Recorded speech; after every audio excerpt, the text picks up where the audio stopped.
Olá pessoal do YouTube, tudo bem com vocês? Bem-vindos aí ao canal Falando com Deus. Eu sou o pastor Ronildo Santos e para mim é um prazer enorme estar aqui novamente para poder trazer para vocês algo edificante para a vida de vocês. Um assunto muito importante, muito interessante para a vida da igreja, relacionado à oração e jejum. São poderosas armas espirituais. E eu gostaria de passar para vocês um pouco do que é a oração, de como ela é feita, de como ela tem que ser feita, né? É proibido orar deitado? É proibido orar sentado? Qual é a maneira correta de se orar, né? Como eu devo orar? E o jejum? Qual é o jeito certo de jejuar? Qual é o jeito certo, né, de se fazer um jejum nos tempos modernos? Então, neste breve curso, Oração e Jejum, Poderosas Armas Espirituais, eu vou estar trazendo para vocês a resposta para essas perguntas. Mas antes, eu gostaria de lhe pedir, se possível for, que você se inscreva aí no nosso canal, dê um joinha aí pra gente, né? Isso ajuda muito, colabora como uma forma de incentivo para nós estarmos aí continuando, né? A fazer mais vídeos, a trazer mais coisas, mais assuntos interessantes aí para a vida de vocês. Pois bem, estamos voltando, só um pouquinho, ok, voltamos. Oração e jejum é um assunto muito interessante. E diante do meu conhecimento, né, do conhecimento que o Senhor Deus tem me dado em relação à oração e jejum, poderosas armas espirituais, eu gostaria de trazer para vocês, tentando explicar ao máximo, né, estes dois assuntos tão fortes na vida da igreja atualmente, mas tão pouco praticado, né? Na verdade, fala-se muito em oração e às vezes em jejum, né? Ou fala-se mais em oração e menos em jejum. E eu gostaria de mostrar para vocês que essas duas armas, elas sendo usadas da forma correta, elas podem vencer barreiras espirituais tão grandes que foge até mesmo da nossa compreensão humana, foge até mesmo da nossa compreensão como humanos, né? Então vamos lá ao que interessa, vamos aprender mais um pouco a respeito de oração e jejum. Peço novamente, não se esqueça de inscrever aí no nosso canal Falando com Deus e dê aí pra gente um joinha, né? Isso vai ajudar bastante como uma forma de incentivo aí pra gente. Pois bem, oração e jejum, poderosas armas espirituais. Esse é o nosso canal, né? Falando com Deus. Quando você vê aí essa frasezinha, né, bonitinha desse jeito azulzinha e tal, Falando com Deus, é a imagem lá do nosso canal. Oração e jejum. Vamos lá, a introdução. A oração é um dos alicerces da vida do cristão e da igreja. Quando nós falamos que a oração ela é alicerce, nós estamos querendo dizer que a oração ela é a base, né? Ela serve também como base, né, na vida do cristão e na vida da igreja. Nós sabemos que existem outras bases também, como principalmente a palavra de Deus, né? O conhecimento da palavra de Deus. Mas a oração também, ela encaixa perfeitamente como alicerce, né, da vida do cristão e também da vida da igreja, né? Nós podemos ir até mais além da vida ministerial do líder e dos liderados.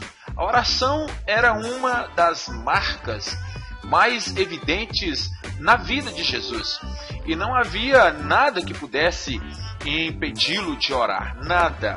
Quando falamos que não havia nada que pudesse impedir Jesus de orar, é nada mesmo. Então isso nos mostra, desde já, nessa introdução, a importância de nós estarmos constantemente em oração e não deixando que nada também venha nos impedir de estarmos orando e jejuando diante do Senhor.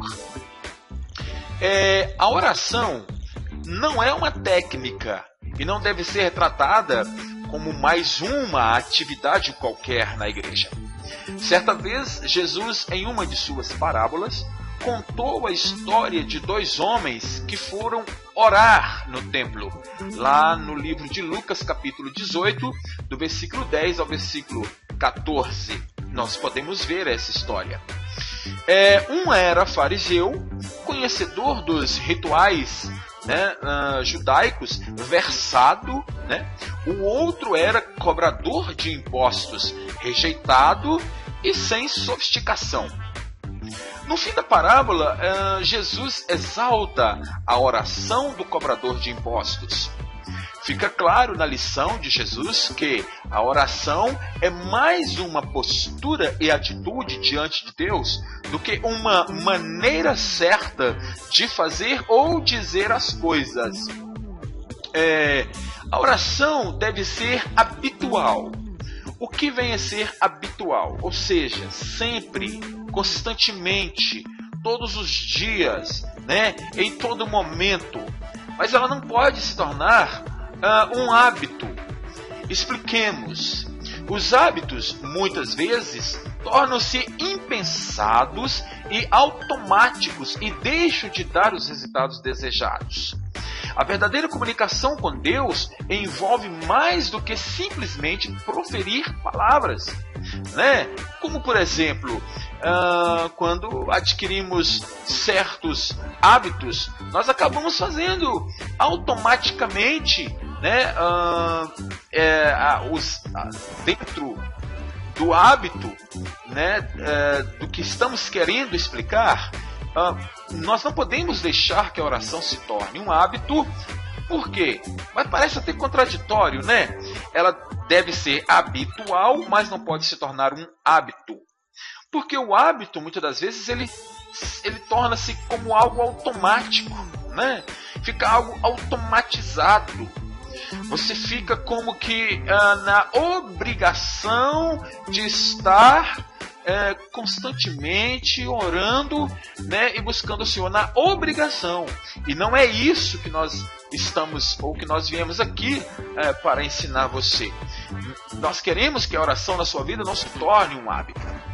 Por que você fala nós, se só é você aí?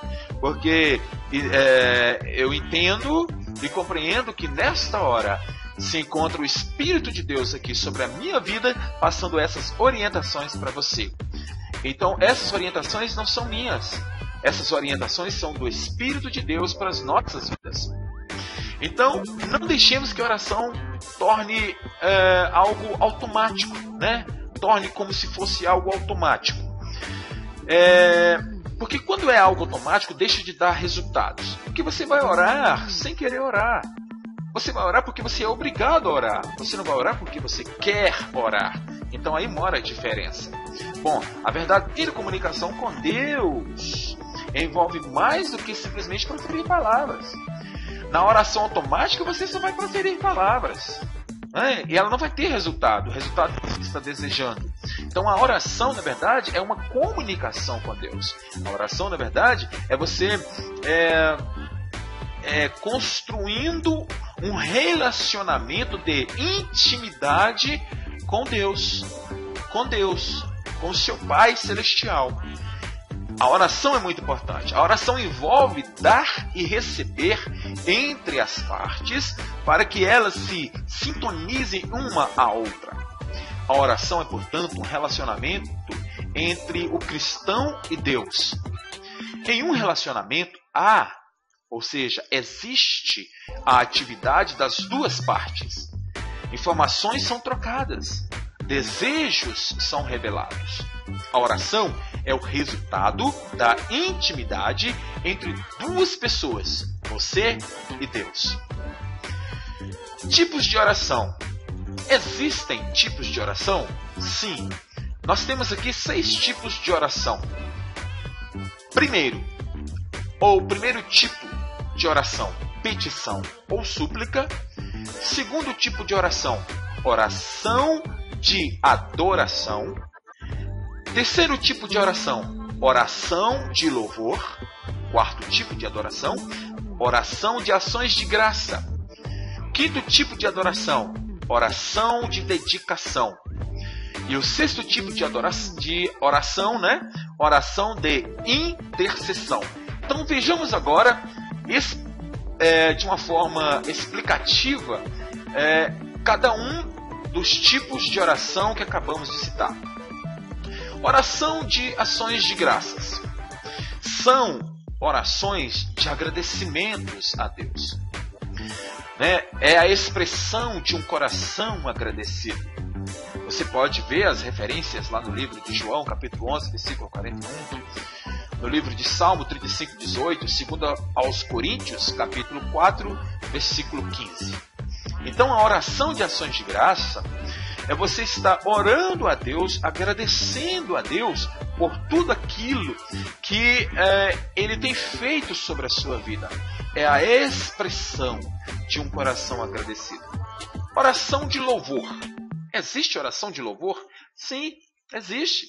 A oração de louvor é a oração que significa elogio. E este tipo de oração é o ato de elogiar a Deus. Salmos 18 é a nossa referência. Então, o tempo todo, você pode estar em oração. Quando você está agradecendo, quando você está louvando a Deus, elogiando a Deus. Senhor, Tu és tremendo. Senhor, Tu és glorioso. Senhor, Tu és magnífico. Senhor, o Senhor é o Deus da minha vida. Senhor, o Senhor reina sobre todo o universo. Senhor, o Senhor opera sobre todas as coisas. Senhor Deus, o Senhor tem o controle de todas as coisas, Então essa é a oração de louvor. Já aconteceu comigo de eu estar orando ali 30 minutos e não conseguir orar nem agradecendo, nem pedindo, nem intercedendo, mas somente com oração de louvor. Vejamos então os outros tipos de oração. Oração de adoração. Neste tipo de oração estão envolvidos o quebrantamento, humildade e amor. Então, na oração de adoração, é aquela oração onde o seu coração está quebrantado, onde você está em total humildade ao Senhor, onde você está em total amor ao Senhor.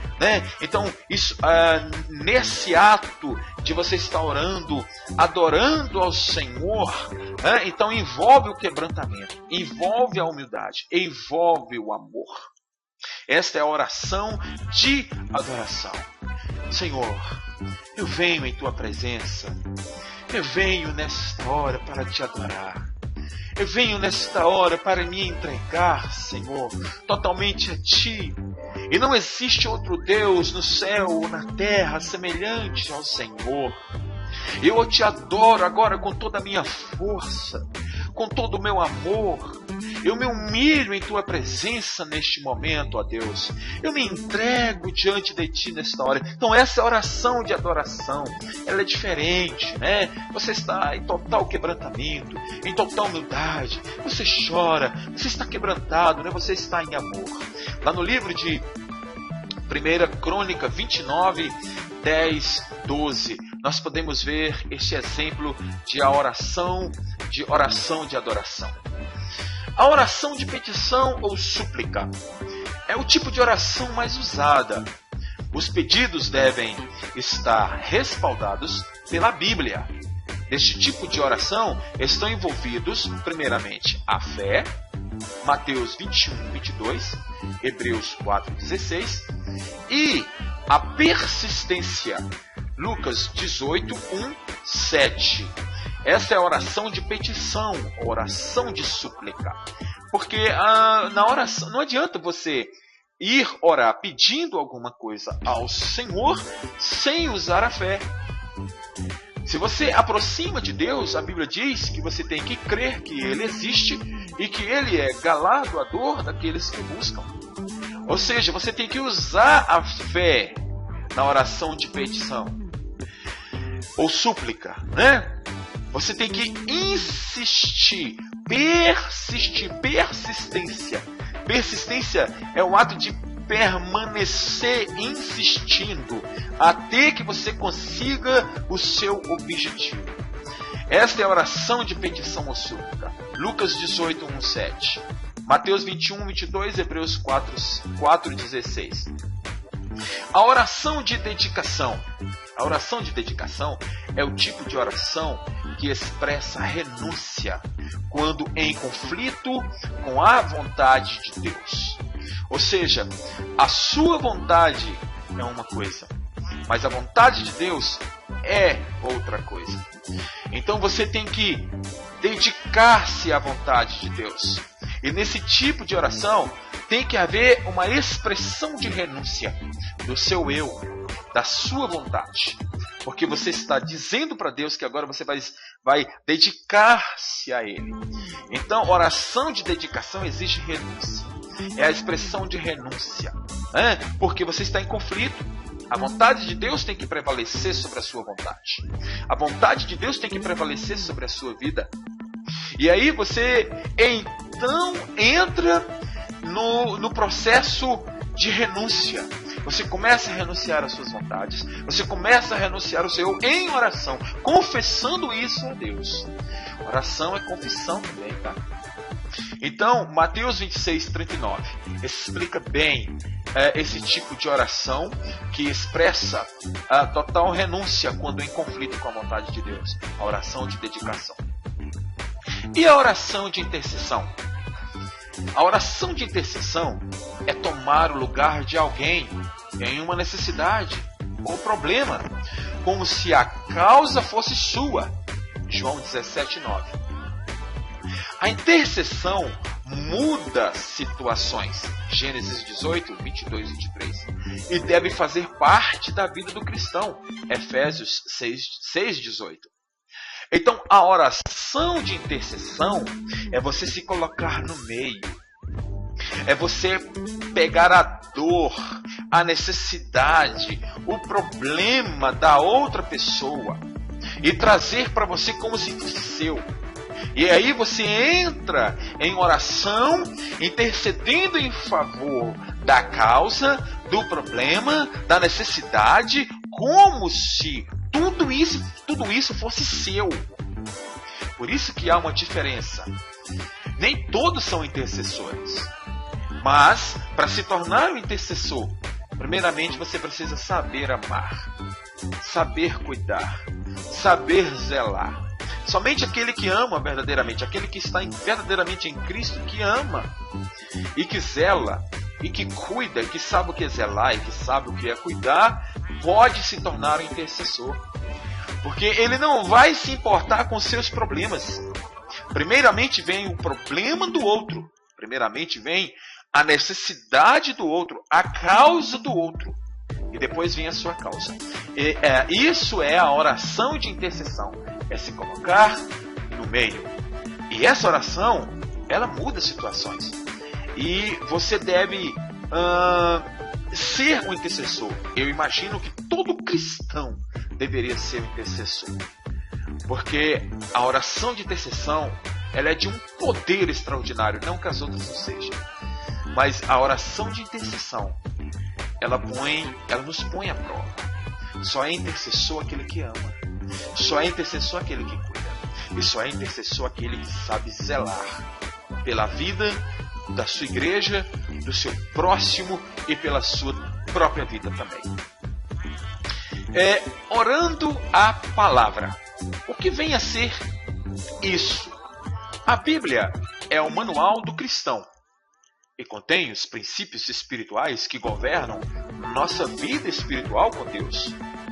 Ao orar de acordo com a Bíblia, devemos ter o seguinte princípio em nosso espírito: a palavra de Deus produz exatamente o que ela diz em Isaías 55, do versículo 10 até o versículo 11. Vamos ver o que diz Isaías. Eu estou fazendo uso aqui da minha Bíblia digital e vamos pegar esta referência para nós vermos exatamente. Tá chegando, só um pouquinho, para nós vermos exatamente o que a palavra de Deus produz em nosso espírito. Porque ao orarmos de acordo com a Bíblia, devemos ter o seguinte princípio em nosso espírito. Qual é este princípio? Vamos ver aqui, Isaías 52, Isaías 55, rapidinho, Isaías 55, versículo 10 e o versículo 11. Porque assim como a chuva e a neve descem dos céus e para lá não tornam, mas regam a terra e a fazem produzir e brotar para que dê semente ao semeador e pão ao que comem, assim será a palavra que sair da minha boca. Ela não voltará para mim vazia, antes fará o que me apraz e prosperará naquilo para que a enviei. Sendo assim, logo que começamos a orar, já começamos com a resposta. Quando você estiver orando a palavra, então você vai estar profetizando, lançando a palavra de Deus. E de acordo com Isaías, capítulo 55, versículo 11, a Bíblia diz que a palavra que sair da boca de Deus, e nesta hora você vai estar sendo boca de Deus, essa palavra não vai voltar vazia. Antes, ela vai fazer o que apraz. Ou seja, ela vai agir de acordo com a vontade de Deus. E ela vai prosperar naquilo que ela foi enviada, ou para aquilo que ela foi enviada através da sua vida. Formas de oração. Existem várias formas de orar. E neste estudo, ou neste pequeno curso, abordaremos 3 dessas formas. Por exemplo, a forma privada, a forma concordância e a forma coletiva. A forma privada. Jesus, quando se retirava para orar em lugares isolados, queria não ser interrompido. Em hipótese alguma, ele queria ficar isolado. Ele queria, acima de tudo, falar em segredo com Deus. Mateus, capítulo 14, versículo 23. Mateus, capítulo 14, versículo 23. Mateus, capítulo 14, versículo 23. Diz assim: tendo-as despedido, subiu ao monte para orar, à parte. Ao anoitecer, estava ali sozinho. Agora, Marcos capítulo 6, 46. Marcos capítulo 6, versículo 46. Que diz assim: e tendo-a despedido, foi ao monte para orar. Então, a oração privada, ela é aquela oração em que você gostaria de ficar em secreto, né? Só você e Deus. Você não gostaria que ninguém ouvisse o que você está falando ou estaria falando com Deus. E Jesus tinha esse hábito de orar, né, em secreto com o Pai. Ele mesmo também, na sua palavra, na oração, quando ele nos ensina a orar, ele diz que o Pai também gosta desse tipo de atitude, Quando nós entramos no nosso quarto, trancamos a nossa porta e em secreto falamos com Deus. E o nosso Pai em secreto também irá responder. Ou seja, é uma intimidade, né? É algo que é só você e Deus. É preciso ter esse momento. Eu, por exemplo, quando subo ao monte, eu não tenho o hábito de subir com muitas pessoas. Eu sempre gosto de subir ao monte sozinho, porque para mim monte é um lugar de a sós com Deus. Isso é a minha visão, isso é o que eu penso, isso é o que eu acho, isso não é uma doutrina. Mas o monte é um lugar onde você precisa estar você e Deus, né? Longe do barulho, longe da correria, no silêncio ali da natureza, ouvindo ali só o barulho do vento, o canto de alguns pássaros. Então, ali você vai poder falar coisas que talvez você não teria coragem de falar na frente de uma igreja ou orando em um grupo, né?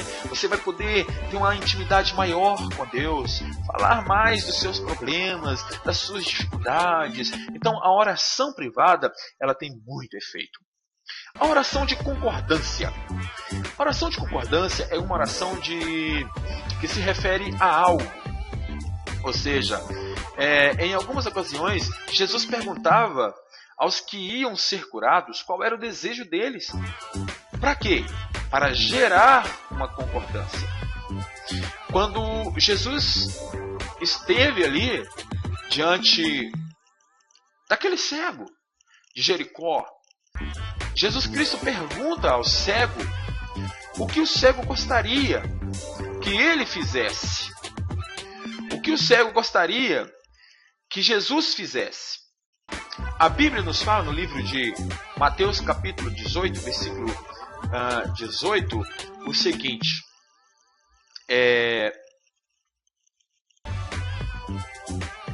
Em verdade vos digo, tudo quanto ligardes na terra será ligado no céu, e tudo quanto desligardes na terra será desligado no céu. Esta é a oração de concordância. Em algumas ocasiões, né, como eu já tinha dito, Jesus perguntava aos que iam ser curados qual era o desejo deles para gerar concordância. Marcos capítulo 10, versículo 51 até o 52, diz o seguinte. 51 e 52. Perguntou-lhe Jesus, que queres que te faça? O versículo que eu acabei de citar. Respondeu-lhe o cego, mestre, que eu veja. Disse-lhe Jesus, vai, a tua fé te salvou. E imediatamente recuperou a vista e foi seguindo pelo caminho. Então, a oração de concordância. Fica uma pergunta, por que muitas das vezes, quando oramos para que Deus faça um milagre na vida de uma pessoa, e esse milagre não acontece? Porque não foi ligado na terra. Nós acabamos de ler Mateus 18, que o que for ligado na terra será ligado nos céus. E o que for desligado da terra também será desligado do céu. Então Jesus perguntava àquelas pessoas que precisavam de uma cura, o que ele gostaria que as pessoas fizessem a favor delas. E as pessoas então contavam os seus problemas ao Senhor Jesus. Senhor, eu gostaria que isso fosse feito. Senhor, eu tinha um fluxo de sangue. Eu vou tocar na orla de suas vestes. Então Jesus, quando aquela mulher toca, ela toca com fé. E a fé daquela mulher cura ela. Porque Jesus disse, alguém me tocou e eu senti que de mim saiu virtude. Significa que a fé, ela está em concordância com Jesus. Porque Hebreus disse que sem fé é impossível agradar a Deus. Então, todos aqueles que aproximam do Senhor têm que crer que Ele existe, que Ele é galardoador daqueles que o buscam. Quando aquela mulher tocou em Jesus, Jesus não perguntou para ela, mulher, o que queres que eu te faça? Mas a fé daquela mulher falou por ela. Porque Jesus a curou, o poder e a virtude saiu de Jesus automaticamente. Porque ela usou a fé. Ela estava em concordância com Deus. Sabe por que Jesus a curou? Porque essa é a vontade de Deus. curar todos aqueles que creem, curar todos aqueles que usam a fé, todos aqueles que acreditam. Então, quando o ministro, quando a pessoa que está para receber a oração estiver diante de Deus, é interessante que o ministro pergunte para a pessoa qual é o problema dela e o que ela gostaria que Deus fizesse em favor da vida dela, para que houvesse essa concordância. Então, isto será ligado nos céus. Aconteceu comigo uma vez, quando eu fui convidado para ir à casa de um jovem. Este jovem estava bêbado. E eu citei Marcos capítulo 10. E eu li Marcos capítulo 10 sobre o cego de Jericó. E ao terminar de ler, eu perguntei para aquele jovem o que ele gostaria que Jesus fizesse em favor da vida dele. Aquele jovem, então, chamado Fábio, ele virou para mim e disse que ele gostaria de ser curado do vício do álcool, da bebida. Imediatamente, eu, com todos aqueles irmãos que estavam ali dentro, nós ligamos a nossa fé e intercedemos ao Pai. Intercedemos a Deus no amor do Pai. E foi tão impressionante porque o cheiro de bebida exalou de tal forma de dentro dele que encheu toda a casa onde nós estávamos. E o cheiro de bebida foi tão forte, não é? Que incomodou-nos. Naquela hora Deus estava tirando todo o vício de dentro da vida dele. Deus estava curando ele. Deus estava limpando ele. E quando nós terminamos de orar, ele já estava sarado, sem nenhum vício em suas veias, em seu corpo. E ele estava são, ele estava curado, ele não estava mais bêbado. Deus tirou todo o álcool, toda a bebida, toda a cachaça que estava dentro dele, a ponto de ser exalado dentro da casa aquele cheiro enorme, forte, de bebida alcoólica. E quando terminamos, ele estava chorando, dando glórias a Deus, porque ele sentiu a presença de Deus. Sabe por quê? Porque houve concordância. Nós ligamos no céu a cura e a libertação do Fábio. E Deus ouviu o nosso clamor e ele foi curado. Então, oremos em concordância. Amém? A oração coletiva é a oração realizada por um grupo de pessoas unidas por um mesmo propósito, o que eu acabei de citar. Também acabamos ali fazendo a oração coletiva. É a oração de concordância, mas de forma multiplicada. Acabei de dar o exemplo para vocês. Então Deus opera quando todos estão na mesma fé, quando todos estão no mesmo propósito. Deus age, Deus opera. É importante que todos estejam no mesmo espírito para que o milagre aconteça, para que a cura aconteça. Vocês já leram na Bíblia quantas vezes Jesus ia para curar, para levar a salvação, o livramento para alguma pessoa ou para ressuscitar alguém, e Jesus pedia para que ficasse só com a pessoa. E Jesus pedia para que algumas pessoas se retirassem. Por que você acha que isso acontecia? Será porque Jesus era egocêntrico e não gostaria de compartilhar ali o milagre? Não.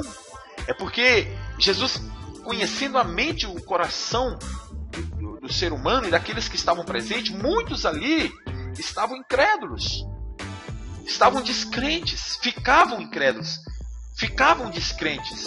E era necessário que eles se retirassem. Para quê? Para que houvesse só um clima de fé, um clima de coletividade, de concordância. Para quê? Para que o milagre acontecesse. Não que Jesus não tivesse poder para fazer isso, mas Jesus estava nos ensinando, nos mostrando a oração eficaz. A oração que traz cura, a oração que traz poder, a oração que traz livramento, a oração que traz a libertação, a oração que traz a salvação. Esses três tipos de oração: privada, oração em concordância e oração coletiva. Existem esses três tipos de oração, essas três formas de oração. Bom, como e quando e onde orar? As pessoas às vezes fazem essas perguntas. Como orar? Quando orar? E onde orar? A oração muitas vezes é colocada em uma redoma e tratada com extrema reverência pela igreja. Isso tem levado a certas restrições quanto ao local, quanto ao tempo e quanto à maneira. Na Bíblia é possível encontrar diversos casos relacionados a este assunto. Quanto ao local, vamos ver aqui algumas referências de orações de alguns homens de Deus e os locais. Isaac, quando ora, em Gênesis 24, 63, Isaac ora no campo. Gênesis 24, capítulo 24, versículo 63. Depois você pode ler. Jesus, quando orava, muitas das vezes Jesus orava no monte. Mateus capítulo 14, versículo 23. Jesus orou também no cemitério. João 11, 41 ao 42. Paulo, quando ora, em Atos 21, 5, Paulo ora na praia. Paulo também, novamente, quando ora, em Atos 22, 16, Paulo ora no templo. Jonas ora no ventre da baleia. Jonas 2, capítulo 2, versículo 1. Paulo, quando orava, também, ele orava na casa de seus amigos. Atos 19, 11. E Paulo e Silas, nós podemos ver em Atos 16, 25, que eles oraram na cadeia, quando eles foram presos. E quanto ao tempo? Isaac, quando orou, ele orou no cair da tarde. Gênesis 24, 63. Davi, quando orou, Davi orou pela manhã. Salmos 5, 3. Davi orava à noite. Salmos 42, 8. Davi ora à meia-noite. Salmos 19, 63. Daniel, a Bíblia relata apenas uma vez. Mas se Daniel orou 3 vezes ao dia, eu entendo que ele tinha o hábito de orar 3 vezes ao dia. Daniel 6, capítulo 6, versículo 10. E Jesus gostava de orar também de madrugada. Mateus 26, 36.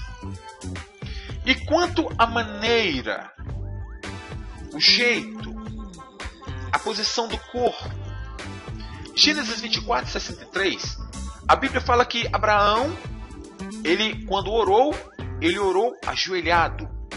Moisés chegou a orar assentado. Êxodo 17, capítulo 17, versículo 12.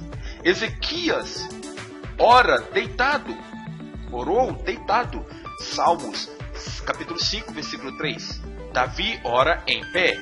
Salmos 42, versículo 8. Daniel ora de joelhos. Daniel 6, 10. E Paulo ora assentado e acorrentado. Atos 16, 25. Por que fechamos os olhos quando oramos? Essas perguntas às vezes são feitas por aqueles novos convertidos. Por que fechamos os olhos quando oramos? O fechar os olhos é uma forma encontrada para se concentrar e evitar desvios durante a oração. Não é uma algo obrigado, obrigatoriedade. Não é uma obrigatoriedade. Não é obrigado você orar de olhos fechados. Mas dependendo do lugar, do lugar onde você está, é interessante que você ore de olhos fechados, para que nada te distraia, para que nada tire a sua concentração, para que nada venha desviar a sua atenção durante a oração. Observação: quando a oração é realizada sobre pessoas potencialmente possessas por forças demoníacas, deve ser evitado fechar os olhos.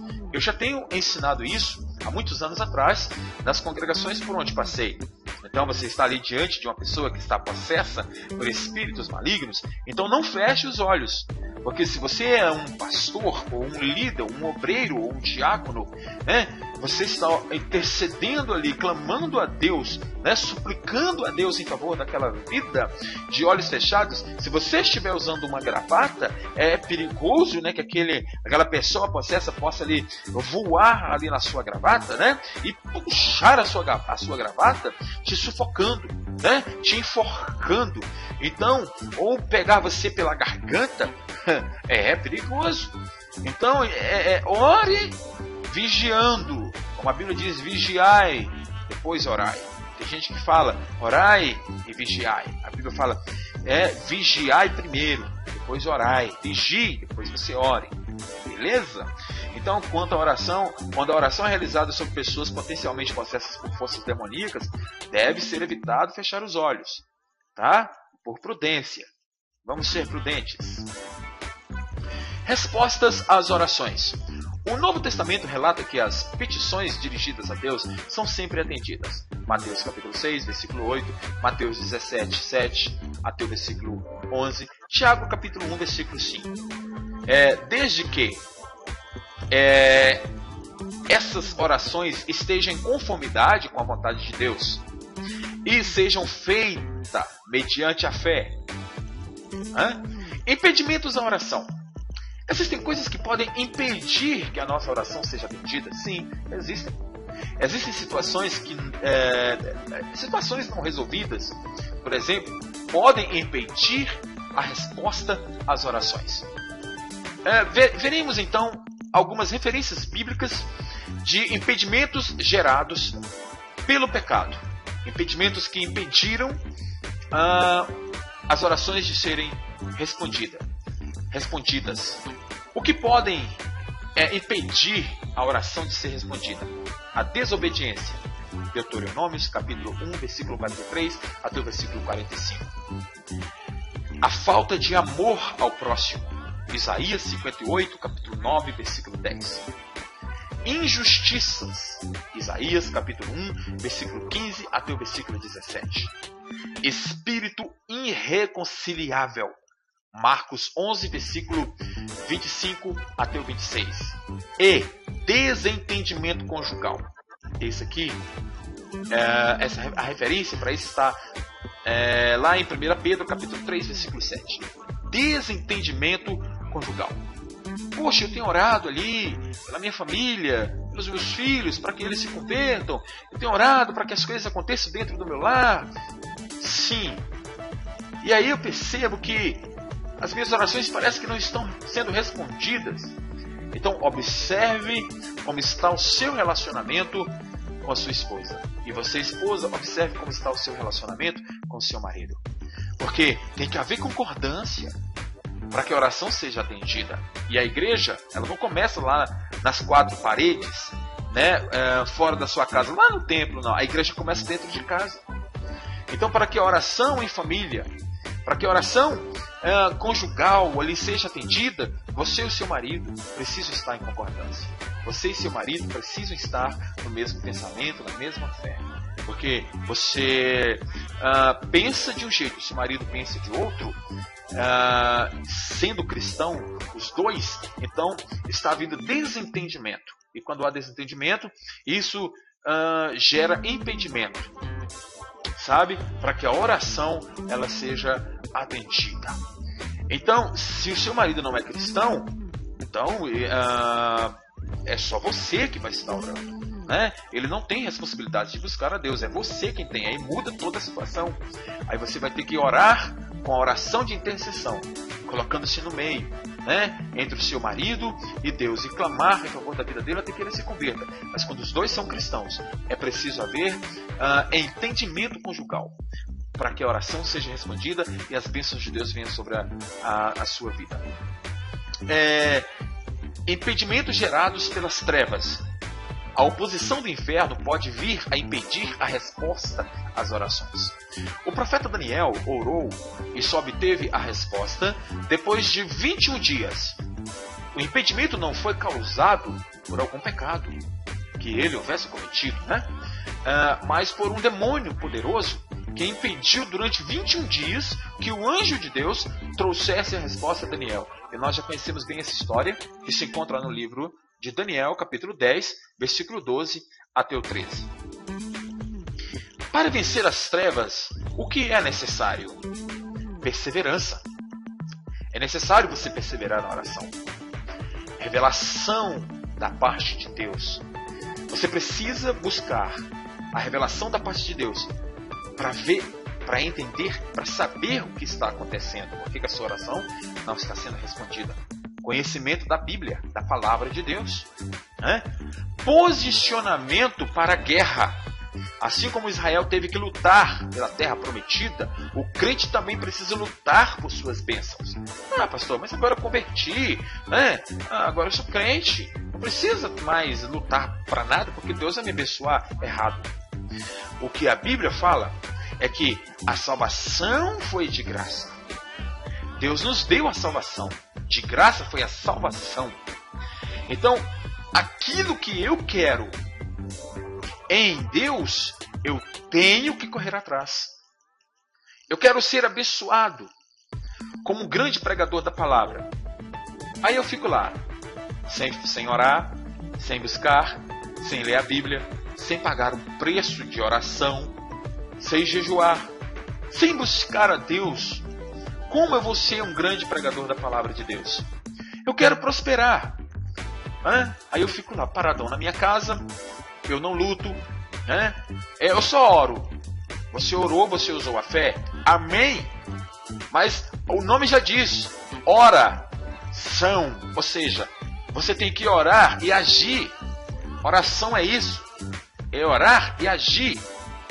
Oração, ora, ação. Se nós analisarmos a palavra oração, nós vamos ver que ação. Então, ação, oração, é orar e agir. Então Deus falou para o povo de Israel que iria dar a terra prometida para eles, como de fato deu. E foi só isso, eles não tiveram que fazer mais nada. Eles ficaram lá sentados esperando que os inimigos fossem sair da terra. Não, eles foram à guerra, eles foram à luta, eles buscaram a Deus, eles clamavam a Deus e iam para a guerra. Então a oração é isso, é orar e agir. Amém? Beleza? Então, você como crente também precisa lutar por suas bênçãos. Você orou, pediu a Deus, então vai agora, saia de casa, saia pela fé. Está desempregado? Entra em oração, ora, age, sai caminhando pela rua, vai andando pela fé, sai sem rumo mesmo, mas sai pela fé que você vai encontrar o emprego. E quando você sair, o próprio Deus vai providenciar para você. Deus vai tocar no seu coração, como muitas vezes já aconteceu comigo. Entra por essa rua aqui. Aí você entra. Aí de repente você sente de virar aquela esquina. Você vira. E de repente quando você assusta, você dá de frente para um lugar onde uma porta de emprego vai ser aberta para você. Uma agência de emprego, sei lá. Ou alguém que vai estar precisando. E de repente vai parar você na rua e te perguntar: você gostaria de trabalhar para mim? Já aconteceu isso com a minha esposa, quando ela estava desempregada. A mulher, ela passando, a mulher: moça, oi, tudo bem? Joia, você gostaria de trabalhar para mim? Sim, eu estou precisando de alguém. Então Deus faz isso. Minha esposa foi trabalhar, ficou um bom tempo trabalhando com essa senhora. Deus providenciou para ela, porque ela não só orou, ela orou e agiu. Então, para vencer as trevas é necessário perseverar, ter a revelação da parte de Deus, conhecimento da palavra, posicionar como guerreiro do Senhor, assim como Israel posicionou lutando para adquirir a promessa do Senhor. O crente também precisa lutar por suas bênçãos. Agora, eu gostaria de falar sobre jejum, mas eu gostaria de falar sobre jejum em um outro vídeo. Então, neste momento, eu vou estar encerrando este vídeo. E no segundo vídeo, eu vou estar falando sobre jejum. Porque o nosso curso, o nosso estudo é sobre oração e jejum. Então, para não ficar um vídeo bem longo, como esse já ficou um pouco, Então eu vou dividir em 2 vídeos. Vou fazer um próximo vídeo sobre o jejum e dar aquelas respostas, né, sobre o jejum, a maneira, o jeito, como jejuar. Amém? Então nos veremos no segundo vídeo deste curso Oração e Jejum. E o segundo vídeo estaremos tratando sobre o jejum. Até o próximo vídeo. Não se esqueça de se inscrever no nosso canal e dá um joinha aí pra gente se você gostou do estudo, né? Se inscreva aí no nosso canal Falando com Deus. Para mim é um prazer enorme e nos veremos então no próximo vídeo, onde estaremos falando, continuando o assunto sobre oração e jejum. No segundo vídeo, então falaremos sobre o jejum. Até o próximo vídeo.